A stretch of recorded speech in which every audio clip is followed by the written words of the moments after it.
За само една недела, 3 пати зголемен број на амбулантски прегледи на инфективната клиника. Во моментов се хоспитализирани 12 пациенти.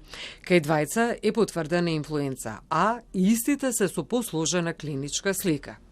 Неколку од нив се со кислородна поддршка на минимална концентрација, вели доктор Цана.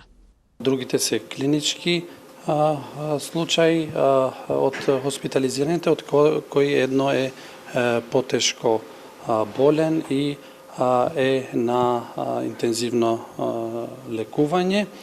Пациентот е интубиран и е на механичка вентилација.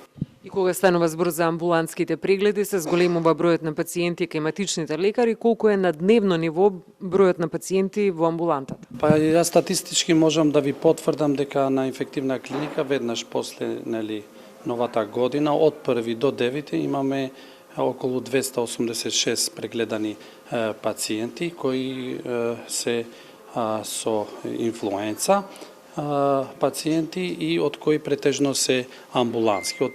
Од таа вкупната бројка само 12 се хоспитализирани, тоа се претежно пациенти со хронични заболувања, со коморбидитети, кај кои била потребно хоспитално лекување. Во однос на амбулантските прегледи, најголем број пациенти се на возраст меѓу 18 и 60 години. Според досегашното искуство на инфективната клиника, се очекува пикот на грипот да биде крајот на јануари и почетокот на февруари. Што се однесува до хоспитализираните пациенти на инфективна, во најголем дел ја немаат примено вакцината против сезонски грип. Може би и затоа потешко ја го поминуваат грипот и кај некои за жал и се усложнува здравствената состојба.